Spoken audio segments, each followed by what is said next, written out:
따수매 채널에 오신 것을 환영합니다.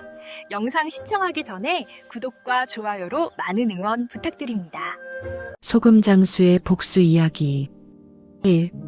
봄날의 장터에서 성종치세 어느 봄 한양 남대문 밖 칠패 장터에는 사람들이 북적였다. 그 틈에서 소금 장수 이방울은 낡은 멍석을 깔고 앉아 굵은 소금을 팔고 있었다. 30을 바라보는 나이에도 장가 한번 못 가본 그는 얼굴은 험상궂었으나 속은 무른 두부 같은 사람이었다. 소금 사려 바닷물 졸여 만든 깨끗한 천일염이여. 방울의 목소리는 장터의 소음에 묻혔다. 그때 옆자리에 앉은 포목장수 삼복이가 낄낄대며 웃었다. 방울 형씨, 그렇게 팔아서 언제 장가 가려우? 내 말대로 했으면 벌써 색시 들였을 거요. 또 그 소리냐? 나는 그런 술수는 못 쓴다니까. 삼복은 소금에 흙을 섞어 무게를 늘리라고 늘 부추겼지만 방울은 그럴 수 없었다. 돌아가신 어미가 남긴 유일한 가르침이 남을 속여본 돈은 재앙을 부른다는 것이었으니까. 그날 오후 장터에 불청객이 나타났다. 홍패방이라 불리는 칠패 장터의 무례배 두목 최철봉이었다. 그의 뒤로는 깡패들이 줄지어 섰고 장사꾼들은 고개를 숙였다. 이번 달 장세를 받으러 왔다. 철봉의 말에 장사꾼들은 마지못해 돈을 내놓았다. 방울 차례가 되자 철봉은 소금 한 줌을 집어 혀에 대보더니 코웃음을 쳤다. 이 짜디짠 게 얼마나 팔린다고. 장세는 2배다. 그건 너무하시오. 다른 사람들과 똑같이. 철봉의 주먹이 방울의 뺨을 후려쳤다. 소금 광주리가 엎어지며 하얀 소금알이 흙바닥에 흩어졌다. 감히 나한테 대들어? 다음 장날까지 단량을 못 가져오면 여기서 장사 못한다. 단량이면 보름 동안 벌어야 할 돈이었다. 방울은 흙에 뒤범벅된 소금을 주워 담으며 이를 악물었다. 이 기생집 마당에서 같은 날 저녁 광통교 근처 기생집 춘향루에서는 잔치가 벌어지고 있었다. 주인공은 바로 최철봉이었다. 그는 장터에서 뜯어낸 돈으로 기생들을 불러 모아 호기를 부렸다. 이봐, 월선아. 어서 술이나 따라. 기생 월선은 18살의 맑은 얼굴을 가진 여인이었다. 그녀는 마지못해 술잔을 채웠지만 눈빛은 차갑기만 했다. 나리, 제가 춤이라도 한 곡 추릴까? 그래, 어디 쳐봐라. 월선이 춤을 추는 동안 철봉은 저작거리에서 주워온 주정뱅이들과 떠들썩하게 놀아댔다. 그러다 문득 월선의 손목을 잡아 끌었다. 오늘 밤은 내가 날 모셔야겠구나. 나리, 오늘은 몸이 편찮사옵니다. 뭐? 감히 거절을 해? 내가 기생이면서? 철봉이 소매를 걷어붙이려 할 때 춘향루의 주모 김씨 마님이 황급히 나섰다. 나리, 진정하시옵소서. 월선이는 아직 수청을 들 나이가 아니옵니다. 대신 향단이를. 닥쳐. 내가 돈을 내는데 내 마음대로 못해? 결국 월선은 그날 밤 철봉에게 끌려가야 했다. 다음 날 아침 그녀가 돌아왔을 때 얼굴은 멍이 들어 있었고 눈가는 퉁퉁 부어 있었다. 주모가 물으려 하자 월선은 고개만 저었다. 괜찮아요. 이런 게 내 팔자인걸요. 하지만 그녀의 주먹은 꽉 쥐어져 있었다. 3. 운명적 만남. 며칠 후 방울은 소금을 팔러 다닌 한강변 나루터에서 월선을 만났다. 그녀는 강물을 바라보며 멍하니 서 있었는데 발끝이 물가에 위태롭게 걸쳐 있었다. 아가씨, 위험하오. 방울이 소리치며 달려가 월선의 팔을 잡았다. 월선은 깜짝 놀라 뒤를 돌아보더니 주저앉았다. 왜 잡아당기시나이까? 물에 빠질 뻔하셨소. 괜찮으시오? 월선은 한참을 말없이 있다가 조용히 말했다. 괜찮지 않습니다. 괜찮을 리가 없지요. 방울은 어찌할 바를 몰라 망설이다가 가지고 있던 누룽지를 꺼내 건넸다. 배가 고프시면 드시오. 별건 아니지만. 월선은 그 투박한 손에서 누룽지를 받아 한 입 베어 물었다.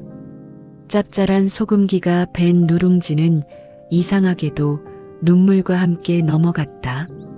고맙습니다. 성함이 이방울이라 하오. 저는 월선입니다. 그렇게 둘은 알게 되었다. 이후로 방울은 장사를 끝내면 종종 나루터에 들렀고 월선도 짬을 내어 그곳에 나왔다. 둘은 많은 이야기를 나눴다. 월선은 어려서 기생집에 팔려온 사연을, 방울은 혼자 장사하며 살아온 고단한 삶을 털어놓았다. 월선 낭자는 왜 그날 강가에 계셨소? 죽으려고 했습니다. 월선의 담담한 대답에 방울은 가슴이 철렁했다. 그 홍패방 두목 최철봉이란 자가 저를... 월선은 더 말하지 못했다. 방울의 얼굴이 벌겋게 달아올랐다. 그 개자식이... 욕하지 마세요. 어차피 제 신분으로는 어쩔 도리가 없습니다. 아니요. 그건 잘못된 거요. 신분이 뭐가 중요하단 말이요.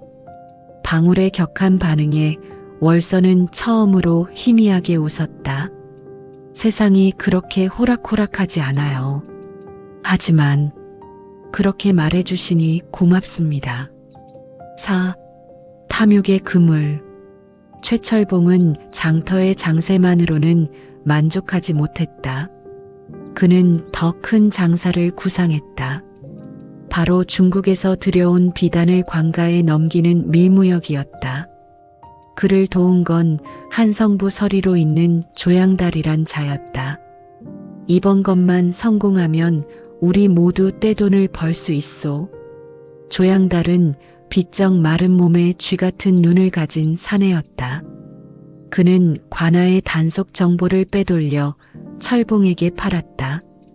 그런데 최나얼이 요즘 칠패장터에 이상한 소문이 돕니다. 무슨 소문? 나얼이께서 기생월선을 너무 괴롭힌다고. 장터 사람들이 수군댄답니다. 철봉은 코웃음을 쳤다. 그까지 천 것들이 뭘 어쩌겠어? 까불면 다 쫓아내면 그만이지. 하지만 조양달의 말에는 일리가 있었다. 민심이 흉흉해지면 밀무역이 탈로 날 위험이 커졌다. 철봉은 일단 월선에게서 손을 떼기로 했다. 대신 그는 춘향루 주모에게 압력을 넣어 월선을 다른 곳으로 팔아넘기려 했다. 월선이를 평양 기생집으로 팔면 단량을 주겠소. 나리. 그 애는 저희 집의 간판이옵니다. 어찌... 열량. 주모는 결국 고개를 끄덕였다. 돈 앞에서 의리는 무너지기 마련이었다. 해악의 씨앗. 이 소식을 전해 들은 방울은 절망했다. 평양은 너무 멀었다. 한 번 가면 다시는 돌아오지 못할 곳이었다. 그는 삼복에게 하소연했다. 어떻게 하면 좋겠소? 월선 낭자를 구할 방법이 없소? 그러게 말이여. 그 악질 철봉이를 혼내줄 방법이 있으면 좋으련만. 삼복은 갑자기 무릎을 탁 쳤다. 내게 묘안이 있소. 정말이요? 그렇소. 철봉이 밀무역을 한다는 건 장터에 다 알려진 사실 아니오? 그걸 관가에 알리면. 하지만 관가의 조서리가 철봉이와 한패라면서요? 맞소. 그러니 더 높은 곳에 알려야지. 한성부 판윤 나으리께 직소를 올리는 거요. 방울은 고개를 저었다. 그게 쉬운 일이요? 우리 같은 천민이 어떻게. 그래서 말인데. 삼복이 슬쩍 웃었다. 좀 꾀를 내야 하오. 삼복의 계획은 이러했다. 장터 사람들이 힘을 합쳐 철봉의 밀무역 증거를 모으고 그걸 재미있는 이야기로 엮어 장터에서 소문으로 퍼뜨리는 것이었다. 그러면 관가도 모른 척 할 수 없게 된다. 그런데 누가 그런 이야기를 지어내겠소? 장터에 광대들이 있지 않소? 그 자들을 시키면 되지. 6. 복수의 탈춤. 며칠 후 칠패 장터에는 떠돌이 광대패가 나타났다. 그들은 봉산 탈춤을 공연한다며 사람들을 모았다. 구경꾼들이 몰려들자 광대들은 탈을 쓰고 춤을 추기 시작했다. 그런데 이 탈춤은 예사롭지 않았다. 양반탈을 쓴 광대가 나와 거드름을 피우며 말했다. 나는 홍패방의 대왕마마시다. 백성들은 모두 돈을 바치거라. 그리자 상자탈을 쓴 광대가 나와 아첨했다. 마마, 소인은 관가에 충직한 게 아니 서리옵니다. 중국 비단이 들어온다는 정보를 가져왔나이다. 구경꾼들이 웃음을 터뜨렸다. 철봉과 조양달을 그대로 빗댄 것이 뻔했기 때문이다. 좋구나. 그 비단을 팔아 기생집에서 놀아야겠다. 마마. 그런데 장터 백성들이 수군댄답니다. 월선이라는 기생을 너무 괴롭힌다고. 뭐? 감히 백성놈들이 다 쫓아내버려라. 이때 꽃가면을 쓴 여자 광대가 나와 슬픈 춤을 췄다. 그녀는 강물에 몸을 던지려는 신용을 했다.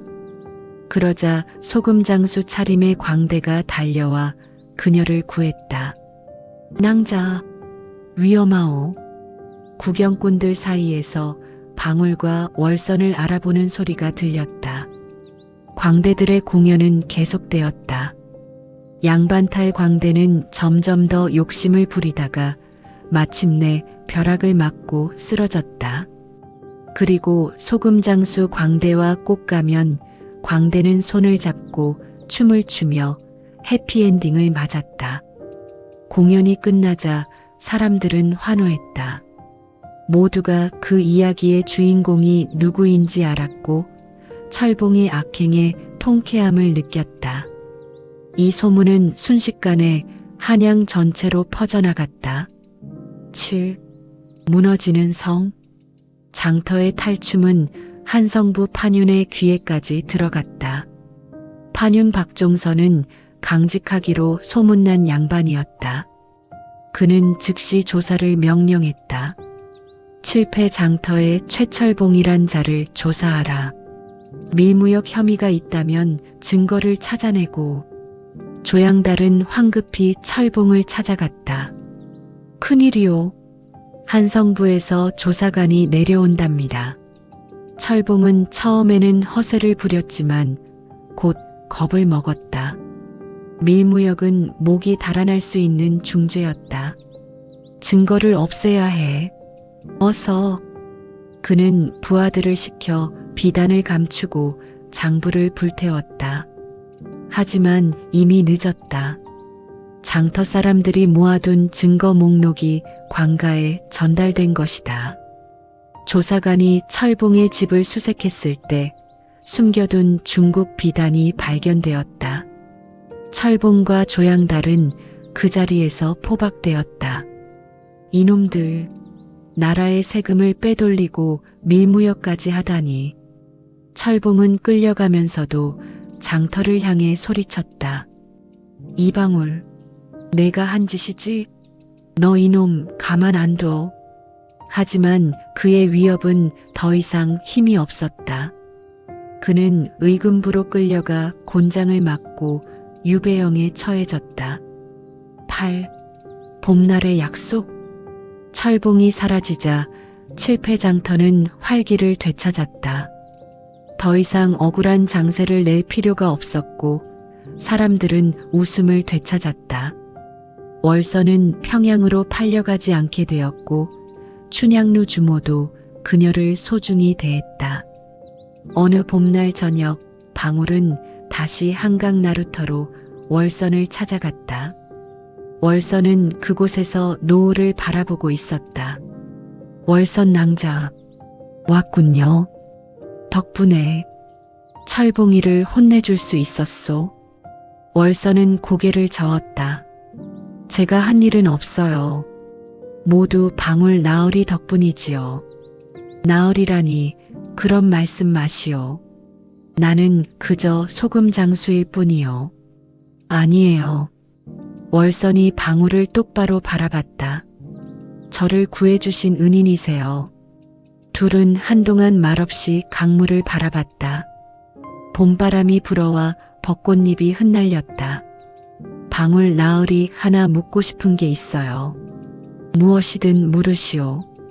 왜? 저를 구해주신 거예요? 저는 기생신분이고 나으리께 아무 도움도 안 되는데. 방울은 잠시 망설이다가 솔직하게 대답했다. 처음 낭자를 봤을 때 강물에 빠질까봐 놀라서 그랬소. 그런데 낭자와 이야기를 나누다 보니 마음이 갔소. 신분이고 뭐고 상관없이 그냥 낭자가 좋았소. 월선의 눈가에 눈물이 맺혔다. 고맙습니다.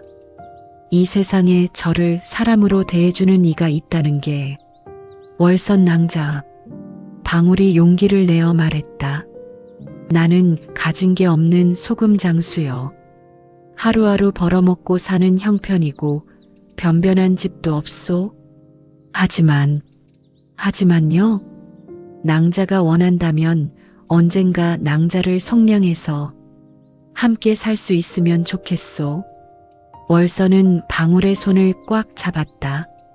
기다릴게요. 얼마나 걸리든. 삶의 해악. 그로부터 몇 년이 흘렀다. 방울은 열심히 소금 장사를 했고 삼복과 다른 장터 친구들도 도왔다. 조금씩 돈을 모았다. 월선도 춘향루에서 노래와 춤으로 돈을 벌었다. 그러던 어느 날 장터에 신기한 소문이 돌았다. 귀양 갔던 최철봉이 도망쳐서 다시 한양으로 돌아온다는 것이었다. 장터 사람들은 불안해했다. 다시 우리를 괴롭히려나? 하지만 방울은 웃었다. 걱정 마시오. 이제 우리는 혼자가 아니오. 그의 말대로였다. 철봉이 장터에 나타났을 때 장터 사람들은 모두 장사를 멈추고 그를 둘러쌌다. 100명이 넘는 사람들이 조용히 하지만 단호하게 서 있었다. 최철봉, 넌 더 이상 여기서 설 곳이 없다. 철봉은 사방을 둘러보다가 결국 도망쳤다. 사람들은 환호성을 질렀다. 더 이상 두려워할 필요가 없었다. 그해 가을, 방울은 마침내 월선을 속량할 수 있었다. 춘향루 주모는 흔쾌히 허락했다. 월선아, 좋은 사람 만났구나. 행복하게 살아라. 혼례는 소박했다. 장터 한편에 작은 상을 차려놓고 친구들이 모두 모여 축하해 주었다. 삼복이 술을 들고 말했다. 방울이, 자네 참 운이 좋아. 이렇게 예쁜 색시를 얻다니. 삼복이 형씨 덕분이요. 형씨가 꾀를 내주지 않았으면 어찌 되었겠소? 아이고, 됐네. 우리 다 같이 잘 산 거지 뭐. 광대패도 와서 축하 공연을 해주었다. 이번에는 해피엔딩으로 끝나는 신나는 춤이었다. 사람들은 밤새 춤추고 노래했다. 10. 그 후 방울과 월서는 칠패장터 근처에 작은 집을 얻어 살았다. 방울은 소금 장사를 계속했고 월서는 바느질로 돈을 벌었다. 가난했지만 행복했다. 어느 날 저녁 둘은 한강 나루터에 다시 나왔다. 처음 만난 그곳이었다. 이곳에 오면 그날이 생각나요. 월선이 말했다. 죽으려던 그날 말이요? 네. 그때는 정말 세상이 끝난 줄 알았어요. 하지만 나으리가 구해주셨잖아요. 그리고 이렇게 함께 살게 됐고요. 방울은 월선의 어깨에 손을 얹었다. 우리 앞날이 순탄하지만은 않을 거요. 여전히 가난하고 힘든 일도 많을 거요. 알아요. 하지만 함께라면 견딜 수 있어요. 강물이 유유히 흘렀다. 노을이 물에 반사되어 황금빛으로 빛났다. 두 사람은 손을 맞잡고 그 풍경을 바라봤다. 멀리서 삼복의 목소리가 들렸다. 방울이, 월선이, 어디 갔어? 저녁 먹으러 가자. 아, 지금 가요. 둘은 웃으며 손을 잡고 걸어갔다. 그들의 뒷모습은 석양 속으로 사라졌다. 후일담. 그로부터 몇 년 후 칠패장터에는 신기한 이야기가 전해졌다. 소금장수 방울과 그의 아내 월선이 장터에서 가장 번창하는 상인이 되었다는 것이다. 그들은 정직하게 장사했고 어려운 사람들을 도왔다. 어느 날 젊은 광대가 장터를 찾아와 물었다. 소금장수 이방울 나으리가 누구시오? 왜 그러시오? 그분에 대한 이야기를 듣고 탈춤을 만들려 하오. 악한을 혼내주고 낭자를 구한 의로운 남정네 이야기를. 방울은 손을 저었다. 내 이야기는 그리 대단하지 않소. 그저 좋아하는 사람을 지키려 했을 뿐이요. 그게 바로 영웅담이 아니겠소? 광대는 웃으며 떠났다. 그날 밤 장터에서 새로운 탈춤이 공연되었다. 소금장수와 기생, 그리고 악당의 이야기. 사람들은 웃고 울며 그 이야기를 즐겼다. 정사에는 기록되지 않았지만 민초들의 입에서 입으로 전해지는 이야기. 그것이 바로 진짜 조선의 역사였다. 사랑하고 욕심부리고 해악으로 복수하는 사람들의 이야기. 그들은 모두 이름 없는 백성이었지만 자기만의 방식으로 삶을 헤쳐나갔다. 한강물은 여전히 유유히 흐르고 장터는 여전히 시끄럽고 사람들은 여전히 살아간다. 그렇게 역사는 계속된다. 10일 마지막 웃음. 그로부터 10년이 흘렀다. 방울과 월선은 두 아이의 부모가 되었다. 큰아이는 딸로 이름을 소금이라 지었고 작은아이는 아들로 강물이라 불렀다. 소금이는 어미를 닮아 맑은 얼굴을 가졌고 강물이는 아비를 닮아 험상궂게 생겼지만 마음만은 따뜻했다. 어느 가을날 칠패장터에 낯익은 얼굴이 나타났다. 머리가 희끗희끗해지고 등이 굽은 노인이었는데 자세히 보니 최철봉이었다. 유배지에서 형기를 마치고 돌아온 것이었다. 소금 사려. 소금. 그는 방울이 예전에 앉았던 바로 그 자리에서 낡은 광주리에 담긴 소금을 팔고 있었다. 사람들은 그를 알아보고 수군댔지만 아무도 괴롭히지 않았다. 그저 지나칠 뿐이었다. 방울은 가게 문을 나와 철봉에게 다가갔다. 철봉은 방울을 올려다보다가 고개를 숙였다. 이방울, 아니 이 나으리, 편하게 부르시오. 나는 여전히 소금 장수요. 미안하오. 그때 정말 미안하오. 방울은 철봉의 광주리를 들여다봤다. 소금에 흙이 섞여 있었다. 이 소금은 팔리지 않을 거요. 알고 있소. 하지만 이것밖에 할 줄 아는 게 없소. 방울은 잠시 생각하더니 자신의 가게로 돌아가 깨끗한 소금 한 자루를 가져왔다. 이걸 가지고 장사하시오. 다만 조건이 있소. 조건이라니? 흙을 섞지 마시오. 정직하게 장사하시오. 그게 유일한 길이오. 철봉은 떨리는 손으로 소금 자루를 받았다.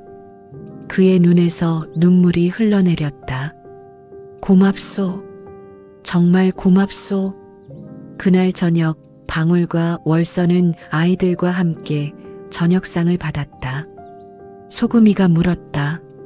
아버지, 오늘 장터에서 본 할아버지는 누구예요? 옛날에 아버지를 괴롭혔던 사람이란다. 그런데 왜 도와주셨어요? 방울은 아이의 머리를 쓰다듬으며 말했다. 복수는 두 가지가 있단다. 하나는 상대를 망하게 하는 것, 다른 하나는 상대가 잘못을 깨닫게 하는 것. 아버지는 후자를 선택했지. 어렵네요. 지금은 몰라도 괜찮아. 크면 알게 될 거야. 월선이 밥을 푸며 웃었다. 당신 말이 점점 선비 같아지네요. 나도 나이를 먹으니 생각이 깊어지는 것 같소. 식사를 마치고 아이들이 잠든 후 방울과 월선은 집 마당에 앉아 달을 봤다. 여보, 우리 참 먼 길을 왔어요. 월선이 말했다. 그렇소. 죽으려던 낭자를 구한 게 엊그제 같은데 그때는 정말 세상이 끝인 줄 알았어요. 하지만 지금은 행복해요. 가난하지만 힘들지만 당신과 아이들이 있어서 행복해요. 방울은 월선의 손을 꽉 잡았다. 달빛이 두 사람을 비췄다. 며칠 후 최철봉이 방울의 가게를 찾아왔다. 손에는 조그만 보따리를 들고 있었다. 이방울 나으리, 이걸 받아주시오. 보따리를 열어보니 은자 몇 냥이 들어 있었다. 이게 뭐요? 나으리가 준 소금을 팔아서 번 돈이요. 원금을 갚으려 하오. 방울은 손사래를 쳤다. 그건 준 거요. 갚을 필요 없소.